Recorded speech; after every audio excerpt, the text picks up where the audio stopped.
บ่ส่งถึงพี่น้องผู้ปันแห้งเสียงขาวเขาตั้งมดตั้งเสียงอยู่ค่ะอ๋อวันมื้อใดก็ตกแม่นอยู่ในวันที่9เดือนธันวาคมปี2025นั่นแหละเขาเลยบ่ตั้งสีหัวข้อข่าวเสที่มาต่างถึงในพี่น้องผู้ปันแห้งเขากว่าอยู่ค่ะอ๋อ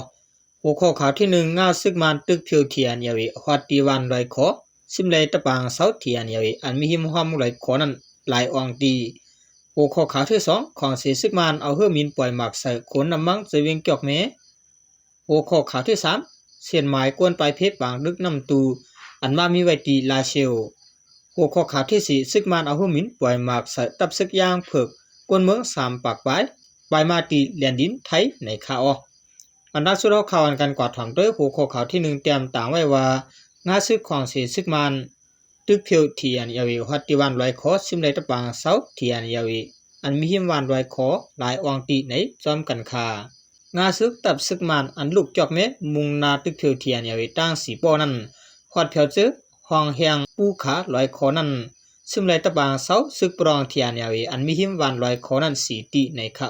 กิรุยลองในเลียงข่าวซึกมันเตรียมต่างปืนเพปะดังแคบหางเนือตรีกระดำนั่นว่าเมื่อวันที่7เดือนออกโทปานั้นซึกตะมันตออ่องเป้ซึกตึกซิมเลยตะปางเสาซึกปรองเทียนยาวิอันปักเสาไว้เจอหิมหอมวานลอยคออันมีไผ่จันวานลอยคอหมอก8ปากกิโลเมตร3อองตีแลอมปะดังตัดดีลอยกองมูสายเงินเทียงตี1ในคาในปางตึกนั้นภายเทียนยาวิตาย1ก็ซิมเลยหมักเมียหลายแสนตา32ลูกเปียบปังเกอ7ลูกแทน53ลูกซุ่ม3อันเสตึก10มุงนาขึ้นสิเมาเวียงสีป้อแทงวานในคางาซึกมานอันมุงนาเข้าสิเมาขึ้นเวียงสีป้อนั้นลูกตังจอกเมขึ้นสู่ตัง1ลูกตังนำลำเสขึ้นสู่ตัง1เลลูกตังลาเซลเส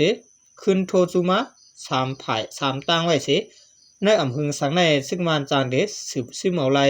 เวียงสีป้อแทงอำห่างในคาตัดเดสิเมาไลขึ้นเวียงสีป้อนั้นซึกมันเขาในนอกเสโทซึกเข้าตึกตังนาลินยาวภาย1ตัง1ก็จะตื้อตรนแดตับกลางหาวเขาปล่อยหมากดึกสันแหงไฟจอยหาวแหงในคาพอขาดตอนดาข่าวงาหูในก็ข่าวไหลปึงมาตีคือเหลือนเตรียมต่างไว้ในสื่อข่าวเงาเลี้ยงหุ่นหมายเขามีหนังในข่าว10เสนเอาข่าวอันกันกว่าถามเด็กหัวข้อข่าวที่2เตรียมต่างไว้ว่าความเสียซึกมันเอาหมากปล่อยใส่โขนน้ำมังสีวิ่งจอกเมในจำกันคาเมื่อวันที่8เดือนออกตุลาปี2025มือว่าในความเสียซึกมันเอาเฮือมินเข้าปล่อยหมากน้ำหนัก2ปาก50ป่อง2ลูกลงใส่โขนน้ำมังอันมีในสีวิ่งจอกเมจึงได้ปลอดหอเสียเฮ็ดให้โคลูกกวยกว่าวันในคาคนน้ำมังในพ้องเพียงกันยันซึก1027ปอกำ2นั่นก็เนี้ยของเสียซึกมันไล่เอาหมากปล่อยยากกวย8กำ1ยาวเสียบอกในก็ซ้ำจะตึกเครื่องมีเสียมาปล่อยหมากใส่ตีโคในเทียงปอกำ2เสียเฮ็ดให้โคได้ลู่เลียวกว่าในห้องการปืนเผาซึกปรองเขาออกไว้หนังไหนเมื่อนั้นก้อยหนังเก่าขยามกลางในลา11โมงนั่นก็ตับกลางหาวของเสียซึกมันเอาหมากลง2ปาก50ป่อง2ลูกปล่อยลงใส่ที่ในปอกมันลงไหนหรือนั่นก็ยื้อกองลงใส่ในปอกกัด2ลูกแลปอกตาลงแทง2ลูกเสียเฮ็ดให้ขึ้นเยอะกวนเมืองไหลลู่เลียวกว่า8ลังเสียมกะตึงยากวนตาย2ก็แลมาเจ็บ2ก็ว่าในคายามเหลียวย้อนซึกมันใกล้ๆเอาเฮือมินเข้าปล่อยหมากใส่ในพื้นที่อันซึกปรองเทียนยาวิเขากุมกำไว้เมืองนางสีป้อน้ำตุน้ำสันเมืองหลวงเมืองงอจะได้เสย้อนว่าเด10อยู่เช้ากว่าก็อำนาจเพียวแลเฮ็ดให้คนเมืองในพื้นที่แต่อันกันพงปลายไข่ออกกว่าหาซ่อนอยู่ไว้จอมพื้นที่อันรัดเพเฮ็ดให้วานเวียงสัมปอยินในขาพอขาดตอนดักขาวเงาผู้ในก็ขาวและปึงมาตีบอกเกถึงเตรียมต่างไว้ในสีขาวเงาเลี้ยงหุ่นหมาเขามีหนังในขา10เสนเอาข่าวอันกันกว่าถามด้วยหัวข้อข่าวที่3เตรียมต่างไว้ว่าเส้นหมายกวนปลายเพปางตึกน้ำตูอันมามีไว้ตีลาเซียวในจอมกันคาว่าเสตับซึกมันเอาเฮือมินมาปล่อยหมากใส่เวียงน้ำตูเปลี่ยนซึกร้อยกุมกำไว้นั่นเพื่อนเย่และลูกก้อยต่างน้ำบางซื้อมีเพื่อนตายอยู่กำน้ำโกเฮเสฮัด10อยู่แลอันกันปลายเพกว่ากุติกูตังในคาเส้นหมายกวนปลายเพอันมามีไว้ตีเวียงลาเซียวแต่มีหนังไหน1วิหารธรรมยงปอก1 68ก่อ2องหอลีซอปอก11ปากปลาย16ก่อ3วัดเกียงสวยดีปอก6 22ก่อ4เกียงมันกองปอก5 35ก่อ5เฮือนกวนเมืองปอกมันไอเนื้อ12ก่อ6เฮือนกวนเมืองปอก1 8ก่อ7โคงเสานาจันจอมปอก10 8ก่อ8เอิ้นคนเมืองขู่ร้องปอก12 13ก่อเก่าวัดย้องคริยันขังปอก12ปาก22ก่อ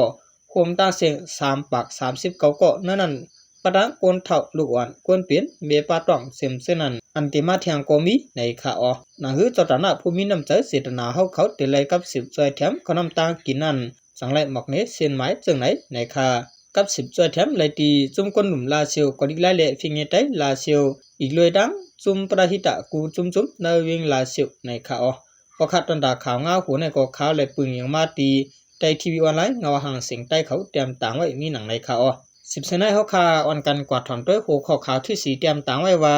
ซึ่งมานเอาเฮือมินปล่อยหมากใส่ตับซึกย่างเผือกกวนเมือง3ปากปลายไปมาตีแลนดินไทยในจอมกันคาเมื่อวันที่8เดือนธันวาคมปี2025มื้อวานในยามไว้วันตับซึกมานเอาเฮือมินตึกมาปล่อยหมากใส่พื้นที่ย่างเผือกเขียนอยู่อันมีตีบ้านที่ขี้เสตวันตาไว้ตึงตะนาวสีและกวนวันหมอก3ปากปลายอ่อนกันปลายเพตีหิมแลนดินไทยในคาออข่าวไทยกาญจนบุรีเตรียมบอกว่า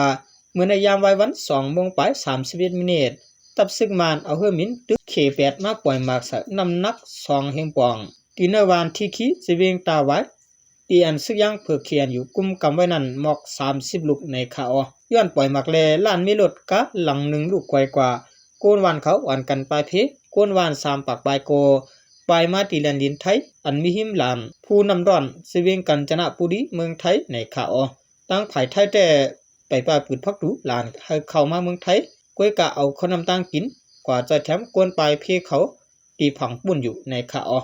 ว่าคาดระดับข่าวเงาหัวในกอข่าวไหลปืนยิงมาตีไตทีวีออนไลน์เงาห่างเสียงใต้เขาเตรียมต่างไว้เหมือนกันคาเรื่องสุดมาขอบใจอย่านำถึงพี่น้องเขาเจือนเป็นผู้เตรียมข่าวและผู้ทำข่าวตั้งมตั้งเสียงให้อยู่ลิกินวันกันยันซื่อสัตย์ตัวใจช่องเปิ้งแล้วที่หลานเสกำข่าวเหมือสูงตั้งเสียงคา